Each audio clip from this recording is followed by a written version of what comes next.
So good day everyone, and I am going to discuss to you now the skeletal system of the human body together with my group. And let us now begin. So the skeletal system is comprised mainly of bones, and around 206 bones of them in an adult to be specific.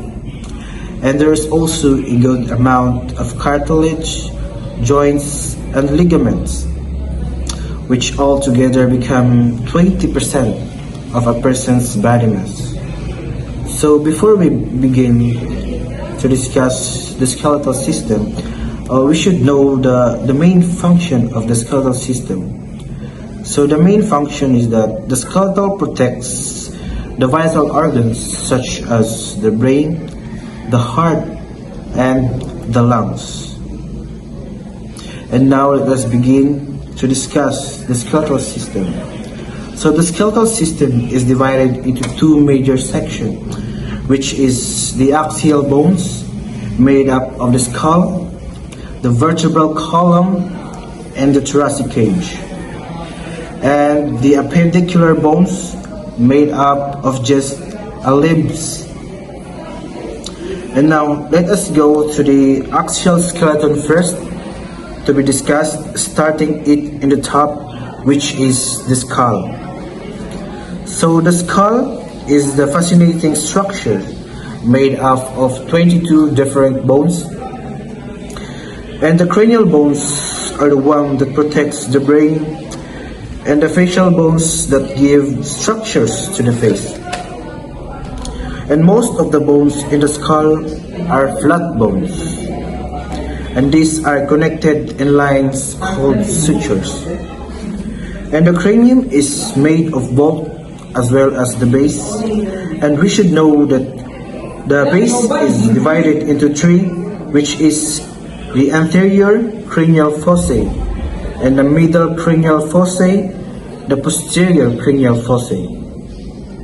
And together these produce the cranial cavity where the brain sits, or it becomes the home or the house of our brain. And there are also an ear cavity, nasal cavity, and the orbit cavity. And altogether there are 8 cranial bones. There is the frontal bone, the 2 parietal bone, the 2 temporal bone, the occipital, the sphenoid, and the ethmoid. The cranial bones are connected by sutures, and those lines that connected have also a specific name, as well as there are specific name, which is the coronal, the sagittal, the lambdoid, the squamous, and occipitamostoid sutures. And we should also mention the foramina, which are holes that nerves and arteries and veins passes through. Most notably, the foramen magnum at the base of the skull, through which the spinal cord passes. Moving on, the facial bones, of which there are 14 different bones which we can start off. So these are the mandible or our lower jawbone, and we have also the maxillary, the upper jawbone, and the part of our face. And we have also the zygomatic, which are our cheekbones, the nasal or the bridge of the nose, the lacrimal, the palatine, the vomer, and inferior nasal concave.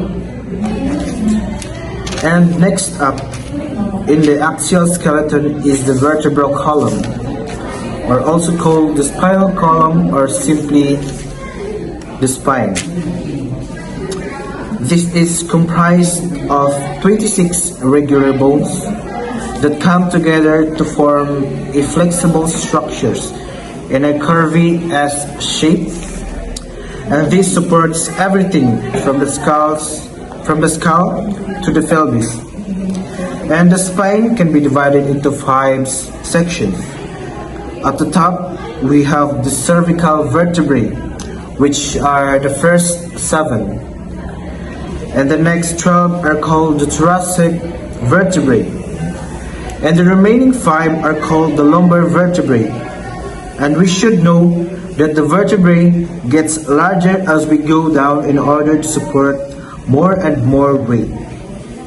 Below the vertebrae, we can find the sacrum, which is actually 5 vertebrae that fuse together. And both the coccyx, otherwise also known as the tailbone, which is made up of a few tiny vertebrae that is fused together. Of course, there are much more in the spine than just a vertebrae. There are lots of ligaments keeping everything together. The main ones are the anterior and the posterior longitudinal ligament running down to the front and back of the column from the neck to the sacrum. There are also shorter ligaments that connects intervertebral disc. There are the cushiony pads made up of nucleus pulpus, which are the most elastic part surrounded by annulus fibrosus with lots of collagen. There are found in between each vertebra, acting as a shock absorber when we run and jump. Thoracic cage. The thoracic cage is composed of 3 main parts, and it is the sternum, ribs, and many more of costal cartilage. The sternum. It is a flat bone right in the middle of the thorax, and it is made from the smaller bones that has fused together. From the top to the bottom, these are the manubrium, the body, and the xiphoid process. 12 pairs of ribs. The first 7 pairs attach directly to the sternum via costal cartilage. It is called the true ribs. Then there are the 5 pairs of the false ribs, 3 of which attach to the sternum directly, with the costal cartilage joining the cartilage from the ribs above, and the last 2 are called floating ribs because they don't attach to the sternum at all. So let's proceed to the second most major part of the skeletal system, which is the appendicular bones, which can be found in the appendages or limbs. It consists of arms, legs, pelvis, and shoulders. So, pectoral girdle, comprised of clavicle, collarbone, the scapula or shoulder blade, which are together give structures to the shoulder, thereby attaching the upper limb to the skeleton. The upper limb, it consists of arm, forearm, and hand, the structures of humerus. The front part of the humerus at the upper part consists of greater tubercle, intertubercular groove, lesser tubercle, the hammerhead, anatomical neck, and a surgical neck.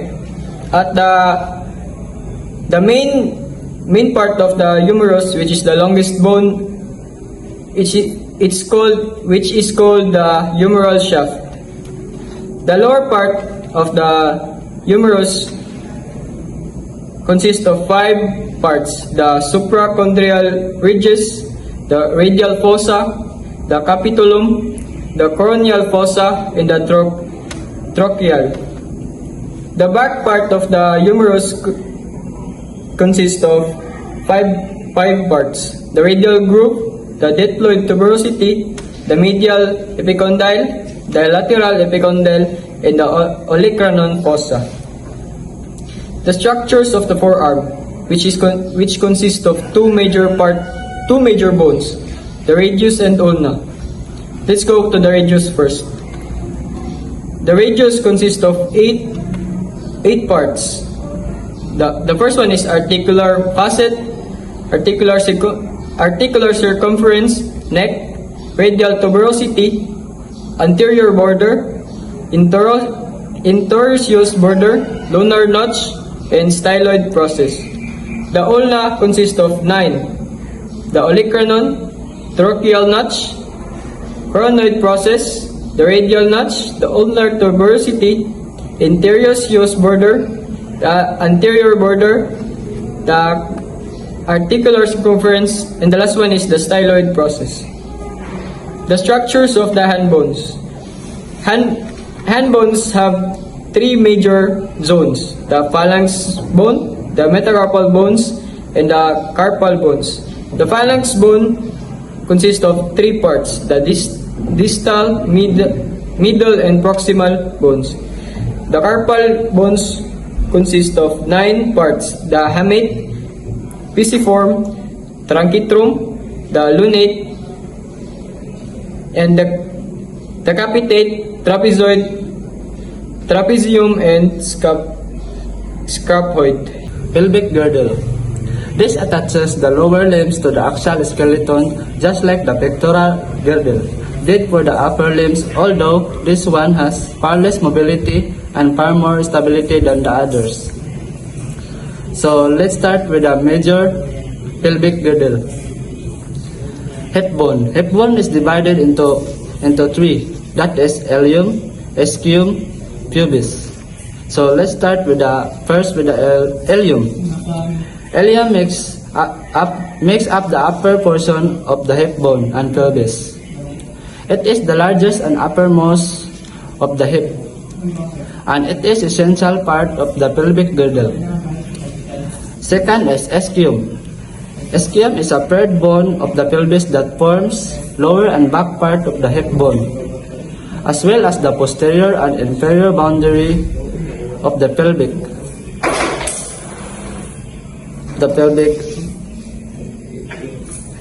Pubis. Pubis is one of 3 main bones that make up the pelvis. So the sacrum. Sacrum is a sealed bony structures that located in the base of lumbar vertebrae, and that is connected to the pelvis. So coccyx. The coccyx provides a slight support to the organ of pelvic, but actually it is a little used. So the leg bone is attached to the pelvic girdle, and that is called accetabulums, where the leg bone joins the pelvis. Now, let's proceed to the lower limb. The lower limb contains very thick bones, allowing us to run and jump effectively. Lower limb has 3 parts: femur, the thigh, tibia and fibula, the leg, and the foot bones. Structure of femur. The femur is the longest, heaviest, and strongest human bone. The femur bone, we have the anterior view and posterior view.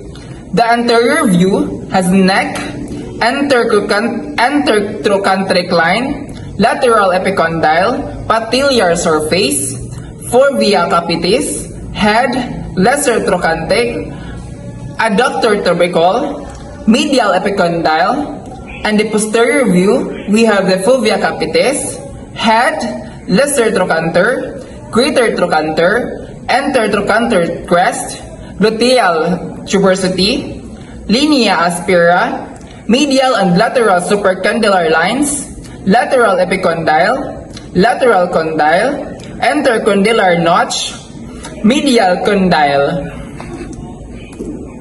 Structure of tibia and fibula. Tibia and fibula are the 2 long bones located in the lower leg. Tibia is a larger bone on the inside, and the fibula is a smaller bone on the outside.